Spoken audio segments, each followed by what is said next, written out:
అధిక జనులైన పేదలారా, అధికారం మన చేతిలో ఉంటే ఏమైనా చేయొచ్చని కాపులు నిరూపించారు. ఎస్సీ ఎస్టీ ఓబీసీ మైనారిటీ ఓసీలోని పేదలారా, కాపుల ఐక్యతను చూడండి, గమనించండి. కందుకూరు నియోజకవర్గం రాళ్లపాడు గ్రామంలో తిరుమల శెట్టి లక్ష్మీనాయుడు కుటుంబం, కాకర్ల హరిశ్చంద్ర ప్రసాద్ కుటుంబం. అయితే చంపిన వారు కమ్మవారు, చనిపోయిన వారు కాపువారు. ఒక అంగన్వాడీ వర్కర్ని పక్కలోకి వస్తావా చస్తావా అని బ్లాక్ మెయిల్ చేయడం, మేము కమ్మవాళ్ళం, ప్రభుత్వం మాది, ఏమైనా చేస్తామని బెదిరించడం, అలాగే కేసులు మాఫీ చేయడం, మేనేజ్ చేయడం. మా గ్రామానికి చెందిన కమ్మ సర్వల కులం బొడ్డు వెంకటేశ్వరరావు అనే వ్యక్తి నాకు ఫోన్ చేసి నన్ను ఫోన్లో అసభ్యకరంగా మాట్లాడుతున్నాడు సార్.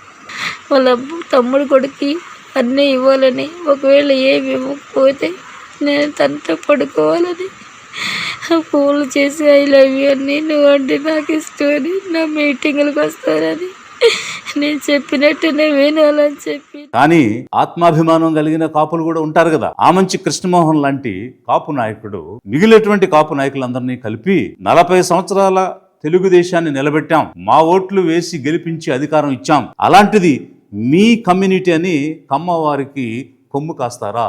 కాపులకు అన్యాయం జరిగితే న్యాయం చేయరా అని గళం విప్పితే ముఖ్యమంత్రి చంద్రబాబు నాయుడు భయపడ్డాడు. ముఖ్యమైన మంత్రి లోకేష్ నాయుడు అవాక్కయ్యారు. చకచకా పావులు కదిపారు. ఎక్కడ పీఠం కదిలిపోతుందో, ఎక్కడ ప్రభుత్వం కూలిపోతుందో, ఎక్కడ పదవి పోతుందో అని కంగారు పడి చకచకా పావులు కదిపారు. 18 రోజులు గొడవ జరిగి హత్య జరిగిన తర్వాత నిశ్శబ్దంగా ఉన్న ప్రభుత్వం ఒక్కసారిగా ఉలిక్కిపడి ఎక్కడ కమ్మ కాపు గొడవలు మొదలైపోయి ప్రభుత్వం కూలిపోతుందో అనేటువంటి ఒక భయంతో, ఒక జీవో లేదు, ఒక చట్టం లేదు, ఒక ఆనవాయితీ లేదు, అయినా కూడా ఆ కుటుంబానికి 23 లక్షల డబ్బుని, 5 కోట్ల విలువ చేసేటువంటి 10 ఎకరాల భూమిని మొట్టమొదటిసారి చరిత్రలో హత్య జరిగినటువంటి కుటుంబానికి ఇవ్వడం జరిగింది. కాబట్టి అధిక జనులైన పేదలారా గమనించండి, నేను ఎందుకు లిబరేషన్ కాంగ్రెస్ పార్టీ అని పేదవారి కోసం ఒక పార్టీని స్థాపించి పేదల ప్రభుత్వం ఏర్పాటు చేయాలని పదే పదే చెప్తున్నాను. ఈ రోజు కాపులు అధికారంలో ఉన్నారు కాబట్టే బాధిత కుటుంబానికి న్యాయం జరిగే విధంగా గళం విప్పారు. గత 80 సంవత్సరాలుగా ఏం జరిగింది, ఏం జరుగుతుంది? అత్యాచారాలు. ఈ అధిక జనులకి అధికారమేమో వారికి. న్యాయం కోసం రోడ్లెక్కాలి, పోరాడాలి, అరవాలి, చేత కాకపోతే చివరకు ఏడవాలి. ఇది అధిక జనులైన ఎస్సీ ఎస్టీ ఓబీసీ మైనార్టీల పరిస్థితి. ప్రీతి సుగాలి మైనర్ బాలిక తన జీవితాన్ని నాశనం చేసి హత్య చేస్తే ఆ రోజు ఎందుకు భూమి ఇవ్వలేదు? ఆ రోజు ఎందుకు డబ్బు ఇవ్వలేదు? ఆ రోజు ఎందుకు ఫాస్ట్ ట్రాక్ కోర్టు పెట్టి నిందితుల్ని శిక్షించలేదు? అప్పుడు మీరే ప్రభుత్వంలో ఉన్నారు కదా. అప్పుడు పైగా చట్టం కూడా ఉంది, ఎస్సీ ఎస్టీ అట్రాసిటీ చట్టం ఉంది. చట్టం ప్రకారం భూమి ఇవ్వాలి, డబ్బు ఇవ్వాలి, ఉద్యోగం ఇవ్వాలి, నిందితుల్ని శిక్షించాలి, ఆ నాన్ బెయిలబుల్ వారెంట్ ఇవ్వాలి. వారికి బెయిల్ వచ్చే అవకాశం కూడా లేదు. అయినా కూడా వారిని రిమాండ్లో పెట్టలేదు, ఫాస్ట్ ట్రాక్ కోర్టు పెట్టలేదు, సత్వర న్యాయం ఇవ్వలేదు. అనంతపురం దగ్గర రామగిరి మండలం 7 గుర్రాల పల్లిలో ఒక మాదిగ బిడ్డకు అన్యాయం జరిగి తెలుగుదేశం నాయకులని చెప్పబడే వారు సామూహికంగా అత్యాచారం చేస్తే కనీసం ఆ బాలికకి ఏమైంది, ఆమెకు భూమి ఇచ్చారా, ఉద్యోగం ఇచ్చారా, ఉపాధిని ఇచ్చారా, నిందితులను శిక్షించారా? ఇంతవరకు దాని మీద ఏ రకమైనటువంటి సమాచారం లేదు. కనీసం ఆ కాస్ట్ మినిస్టర్ కూడా పరామర్శించలేదు. మీరు వెళ్ళనిస్తే కదా ఈ అగ్రవర్గ ప్రభుత్వాలలో ఉన్నటువంటి ఎస్సీ ఎస్టీ బీసీ మైనారిటీ మంత్రులందరూ కూడా కేవలం పనిముట్లే.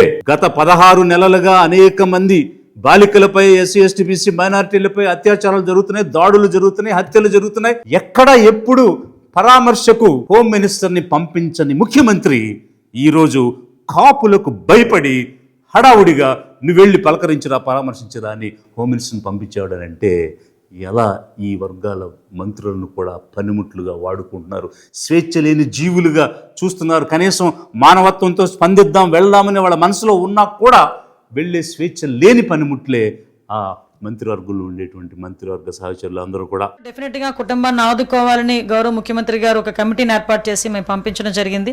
పంపించిన తర్వాత ఇమీడియట్ గా వాళ్ళందరికీ కూడా న్యాయం చేయాలనే ఉద్దేశంతోనే గౌరవ ముఖ్యమంత్రి గారు చాలా సుదీర్ఘంగా దీని మీద చర్చలు జరిగినాయి. గౌతు లచ్చంద గారి విగ్రహ ఆవిష్కరణకు పార్టీలకు అతీతంగా ఆ కమ్యూనిటీకి చెందినటువంటి గౌడ ఈడిగ సెట్టిబల్జ్ నాయకులందరూ వెళితే ఇదే తెలుగుదేశం వాళ్ళు అదే పార్టీకి చెందిన నాయకుల్ని వేధించి అవమానపరిచి చివరకు సారీ చెప్పే వరకు వదిలిపెట్టలేదు. ఓబీసీలకు అభిమానం ఉండదా? ఎస్సీలకు ఆత్మాభిమానం ఉండదా? ఎస్టీలకు ఆత్మాభిమానం ఉండదా? మైనారిటీలకు ఆత్మాభిమానం ఉండదా? వీళ్ళు మనుషులు కాదా?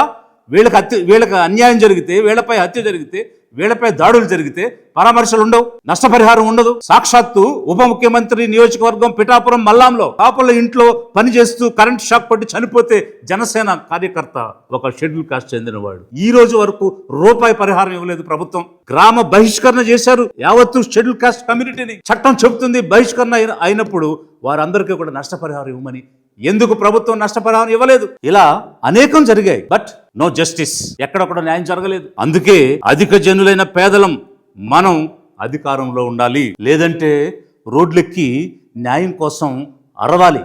కంఠశ్వాస తప్ప మనకేమీ మిగలదు. ఇన్ని సంవత్సరాలు, గత 80 సంవత్సరాలు ఈ పెత్తందారులే అధికారంలో ఉన్నారు అని అంటే దానికి జెండాలు మోసింది ఎవరు? ఓట్లేసింది ఎవరు? వాళ్ళ కోసం ఊడిగం చేసింది ఎవరు? వాళ్ళ కోసం భుజాలు అరిగిపోయే విధంగా, ప్రాణాలు కోల్పోయే విధంగా పనిచేసింది ఎవరు? ఈ అధిక జనులైన పేదలే. మరి ఇంకా ఈ అగ్రవర్గ పార్టీలకే అధిక జనులైన మన ఓట్లు వేసి వాళ్ళని అధికారంలోనే పెడదామా, లేకపోతే మన ఓట్లు మన పేదల పార్టీకి వేసుకుని మనం అధికారంలోకి వద్దామా? ఆలోచించండి. లక్ష్మీనాయుడు కుటుంబం కోసం బాధితులను ఆదుకోవాలని కాపులంతా ఏకమై గళం విప్పినందుకు కాపుల యూనిటీకి హ్యాట్స్ ఆఫ్.